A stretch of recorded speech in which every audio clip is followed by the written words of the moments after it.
Naeem cover किया जा अशरफ सकता को था। आपने थ्रू आउट हमेशा से क्या किया, 3 ओवर 2 ओवर 3 ओवर 2 ओवर दरमियान में एक ही दफ़ा करते हैं, दोबारा कभी नहीं लाए बॉलर।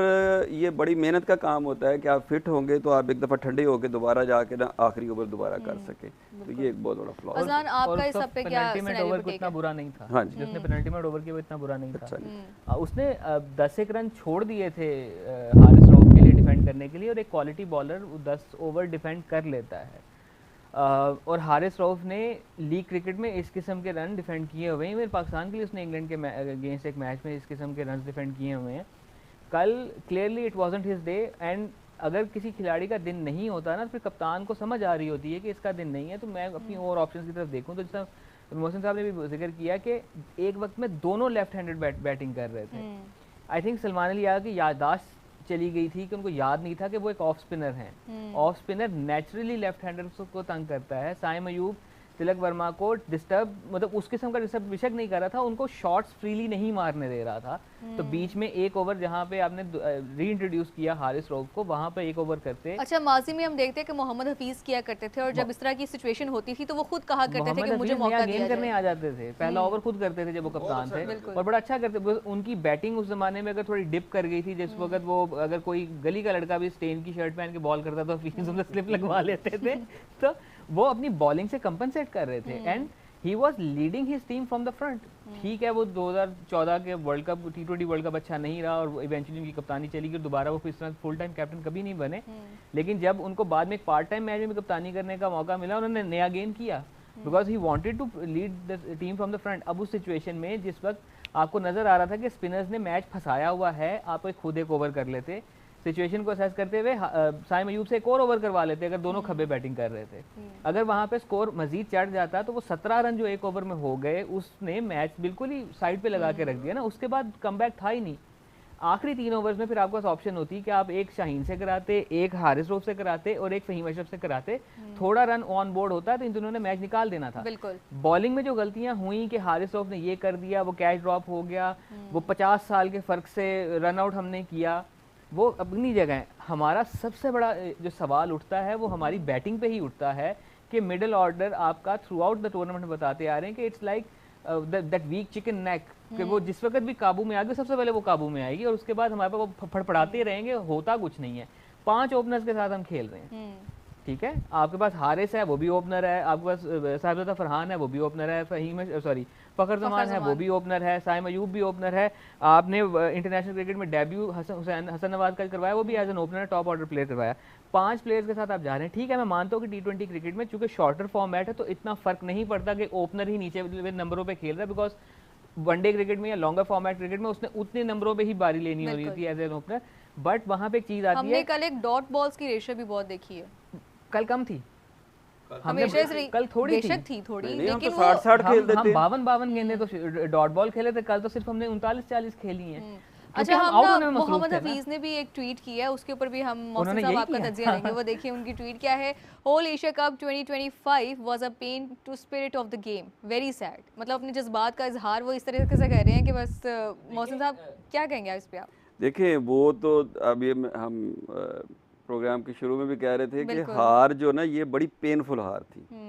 वो जिस तरह आप कह रही थे जज्बात से खेला गया कि हमें दिखाया गया कि हम 190 करने जा रहे हैं और कर दिए 147, तो 30-40 रन शॉर्ट हो गए। हालांकि होना ये चाहिए था कि आप उनकी बैटिंग को देखते हुए 20-25 रन ऐड करते, ज़्यादा करते, जो आपके बोर्ड से आप एक्स्ट्रा करते, तब आप उनसे मुकाबला करते, क्योंकि उन्होंने बाद में बैटिंग करनी थी।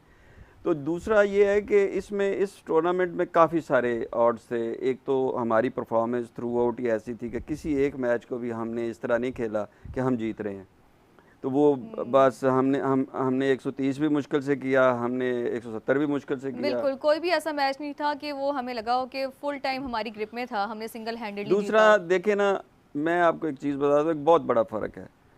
हम राय साहब जब हमारी बैटिंग चल रही होती है ना, तो लगता है कि अब आउट पता नहीं खेलना कि नहीं। बेशक वो, मैं अपनी बात कर रहा हूँ, बेशक उनके 3 आउट हो गए थे, मुझे कहीं नहीं लगा कि ये आउट हो जाएंगे। वो 5 आउट हो गए, मुझे कहीं नहीं लगा कि ये 5 हैं, तो क्या क्योंकि जिस तरह वो आके खेलते हैं, जिस तरह वो आके मैच को चलाते हैं, लगता है कि एक बैट्समैन बारी ले रहा है, कुछ उसके दिमाग में है, कुछ वो खेल रहा है। तो ये हर जगह ही हमें इमोशनली इन्होंने तकलीफ ही दी है, इमोशनली डैमेज ही किया है, इमोशनल टॉर्चर किया गया। अभी आप ये देखिए कि कितनी बड़ी तादाद ऑलरेडी पाकिस्तान की क्रिकेट से अलहदा हो चुकी है अपनी हार की वजह से। जीत कनेक्ट करती है नेशन को अपनी टीमों से, जीत तो हम रहे नहीं, दूसरी परफॉर्मेंसेस करती हैं। तीसरी एक बड़ी इंपॉर्टेंट चीज़ है कि कुछ हीरोज़ होते हैं जिनको देखने के लिए मेरा हीरो होगा, कोई बॉलर हो सकता है, राय साहब का कोई बैट्समैन हो सकता है, उसकी बैटिंग देखनी है, उसकी बॉलिंग देखनी है। कोई एक बंदा पिछले 5 साल 7 साल में नहीं नज़र आ रहा जिसको देखने के लिए स्टेडियम में लोग जाएं। देखो उसके अलावा नहीं होगा। आप जीत भी रहे हो ना। ये आपने नेशनल हीरो की बात की है ना, तो एक हमारी टीम में बाबर आजम थे जिनको हमने इस टूर्नामेंट में नहीं खिलाया। उनके लिए कहा जाता था कि बाबर के लिए देखा जाएगा ना। वो एक आपकी टीम में कुछ 2-3 पोस्टर बॉय भी होने चाहिए जिनको देखने के लिए लोग जाएं। देखिए इंस्पायर करने की, जिस अभी मोहसिन साहब बात कर रहे थे, तो हमें कहा जाता है कि जी हम फास्ट बॉलर की पैदा करने वाली कौम है, हमारे यहाँ फास्ट बॉलर ज़्यादा होते हैं। अगर हम हमारे डोमेस्टिक क्रिकेट के स्कोर कार्ड देखें तो हम लेफ्ट आर्म स्पिनर ज़्यादा पैदा करते हैं, ज़्यादा कामयाब हमारे यहाँ लेफ्ट आर्म स्पिनर होते हैं। लेकिन फास्ट बॉलर ही क्यों हमारे पोस्टर बॉयज़ बने? फजल महमूद की वजह से। Fazal Mahmood was not express pace. वो अगर इंडिया के लिए जब सिलेक्ट हो गए थे, इंडिया खेल जाते तो वह स्पिनर ही खेलते शायद, लेकिन उनका वो जो एक ऑरा बना हुआ था, चूँकि टीवी पे मैचेस आते नहीं थे, रेडियो पे लोग सुनते थे, अखबार में पढ़ते थे, तो वो शायद बना ये था कि गुड लुकिंग है, वो जब बॉल करता है तो उसके बाल ऐसे हो जाते हैं, बॉल उसकी स्विंग भी होती है, वो कटर भी अच्छे मारता है। तो उसने एक इंस्पायर किया जनरेशन को, जिसने बाद में आपको सिकंदर बख्त भी उसके बाद आए आपके पास, उसके बाद इमरान खान आए, सरफराज नवाज़ आए, उस जनरेशन, फिर इमरान खान के बाद एक पूरी जनरेशन हमें मिली फास्ट बॉलर्स की, जिसमें वसीम, वकार, आकिब, अताउर रहमान, मतलब उस ज़माने के जो चौथी 5वीं ऑप्शन होती थी जिनकी टीम में जगह नहीं बनती थी, वो उस ज़माने में अगर लीग क्रिकेट होती तो वो बहुत बड़े बॉलर होते। उसके बाद उस जनरेशन के बाद हमें मिलता है कि चूंकि वसीम अकरम और इमरान खान को देख के फिर लोग ऑलराउंडर बनना शुरू हुए, तो मैं अजहर महमूद और अब्दुल रज़ाक की शक्ल में ऑलराउंडर नजर आए, इवन राना नवीदुल हसन कुछ हद तक हमें एक ऑलराउंडर की शक्ल नजर आए, then Shoaib Akhtar pacer, then Mohammad Asif, तो एक उसके बाद रहा। अगेन मैं उस पॉइंट पे आऊँगा कि हमारे यहाँ चूंकि 2009 के वाक़े के बाद यहाँ पे लोकली क्रिकेट इंटरनेशनल हो नहीं रही थी, तो वो इंस्पायरिंग फैक्टर कम होता रहा। हमने जो यूएई में क्रिकेट खेली वो यूएई में स्पिन बॉलर्स के साथ खेली या एक आधे फास्ट बॉलर के साथ खेली, और वो भी फास्ट बॉलर ऐसा होता था जो फास्ट बॉलर नहीं लगता था, ठीक है, नो डिसरिस्पेक्ट इंटेंडेड, बट वो नहीं लगता था। तो उस चीज़ ने भी इंस्पायरिंग फैक्टर ख़त्म किया। फिर हमारे यहाँ चूँकि क्रिकेट कम होती गई साथ साथ, और उसके बाद हमारी डोमेस्टिक क्रिकेट का स्ट्रक्चर उस किस्म का कभी भी नहीं रहा कि वहाँ पे किसी टीम के साथ एक जज्बाती लगाव पैदा किया जा सके, बिकॉज हमारे यहाँ डिपार्टमेंटल क्रिकेट थी, for good reason for a bad reason. मैंने आज तक किसी को नहीं कहते सुना कि मैं वापडा का बड़ा फैन हूँ। खैर वापडा का वैसे ही कोई फैन नहीं हो सकता, बट किसी ने कहा कि मैं वापडा का बड़ा फैन हूँ। वो खिलाड़ियों के फैन हुआ करते थे, बिकॉज उन टीमों को भी वो पोस्टर बॉयज चला रहे थे। पीआईए वर्सेस एचबीएल नहीं होता था, इट वाज इमरान वर्सेस मियां, वो ड्राइव करता था उसको। तो वो चीज़ें थी। अब हमारे पास लेटली ये हुआ है कि चूंकि डोमेस्टिक क्रिकेट से इंटरेस्ट खत्म हो गया, वो कुछ लीग क्रिकेट तक रहा। लीग क्रिकेट ने एक अरसे तक आपको उसके समरात मिले हैं। आपके पास एक पोस्ट पीएसएल जनरेशन आई थी जिसको हम कह रहे थे ये यार एक जनरेशनल टैलेंट हमारे पास आया है। बट मैं अक्सर एग्जांपल दिया करता हूँ, मैं रिपीट कर देता हूँ कि वो जो हमारा जनरेशनल टैलेंट था ना, वो इंग्लैंड की फुटबॉल टीम वाला जनरेशनल टैलेंट था, अर्ली 2000s वाला, कि आपके पास डेविड बैकम भी है, आपके पास स्टीवन जेरार्ड भी है, आपके पास लैम्पार्ड भी है। ट्रॉफी कौन सी है? जीरो। क्यों? क्योंकि जब वो लीग खेलते थे, लैम्पार्ड और स्टीवन जेरार्ड दो मुख्तलिफ टीमों की तरफ से खेलते थे, और जब इंग्लैंड का ड्रेसिंग रूम शेयर करना पड़ता था, जेरार्ड ने अपनी किताब में लिखा है कि मैं लैम्पार्ड से बात नहीं करता था। तो उसके असरात हैं इवन इस और ये चीज़ इंडियन टीम में भी हमें नजर आई। आईपीएल के वजह से इनके अंदर एक रिफ्ट आ जाती है। इस तरह के मामला अभी भी हमारी टीम के अंदर है, जरा अगर आप नॉलेज में है तो एक चीज रहती है, वो मैं बिल्कुल ये नहीं कहूँ। हाँ, इंडिया की टीम में वो मैं ज्यादा नजर आती थी कि आईपीएल खत्म होने के बाद उनको इंडिया की टीम के साथ खेलते हुए जेल होने में थोड़ा टाइम लगता था, बिकॉज वहाँ पे स्टेट लेवल की लड़ाइयाँ और तरह की हैं, हमारी उस तरह की नहीं है। लेकिन अब जरूरत ये है कि हमें, जब पहले पीएसएल का लॉट आया था ना, उसमें बहुत से वो लोग थे जो डोमेस्टिक क्रिकेट खेलते हुए आ रहे थे।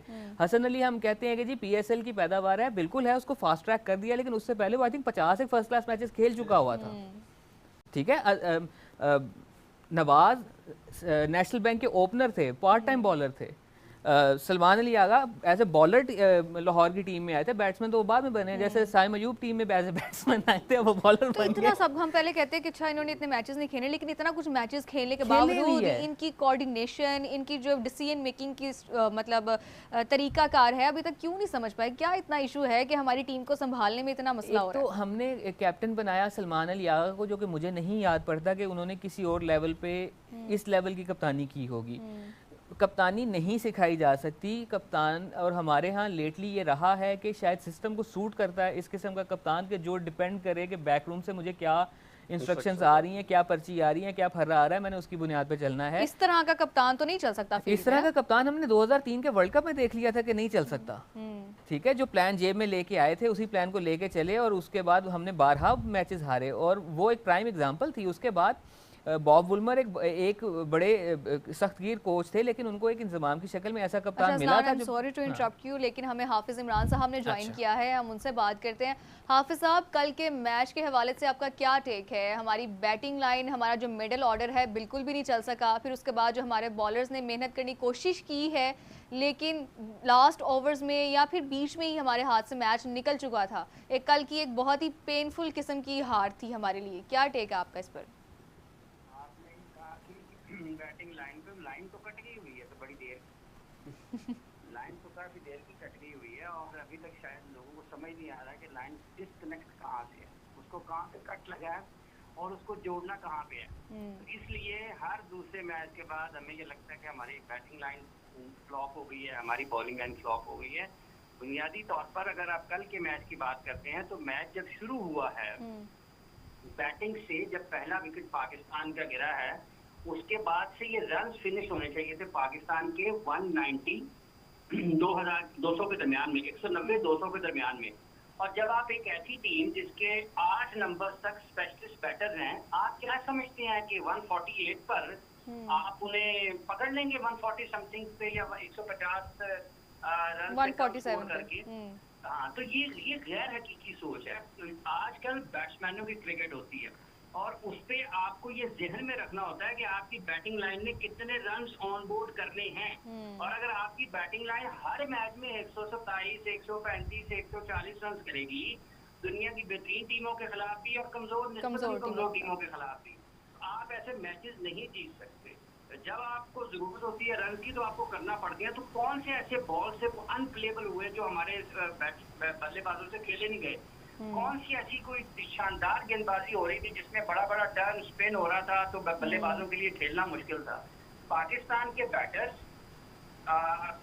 रहे हैं इस पूरे टूर्नामेंट में एक ऐसी कंडीशंस के ऊपर जहां पर दुनिया के जो भी इस एशिया कप में जितनी अच्छी टीमें शामिल थी, उनके बैटर्स ने रन किए हैं क्या? अभिषेक शर्मा ने इन पिचेस पर रन नहीं किए क्या? तिलक वर्मा ने इन पिचेस पर रन नहीं किए क्या? मोहम्मद नबी ने रन नहीं किए? दुनिया के ये जो एशिया कप की दीगर टीमें थी, क्या उन्होंने रन नहीं किए इस सारे टूर्नामेंट में? तो उन्होंने रन किए ना, तो हमारे बैटर्स क्यों नहीं रन कर पाए? हमारे बैटर्स नहीं रन कर पाए, उसकी एक बड़ी वजह है पाकिस्तान की, कि कल के इस मैच में जब पाकिस्तान के पास एक बड़ा अच्छा मौका था, और ये इंडिया के खिलाफ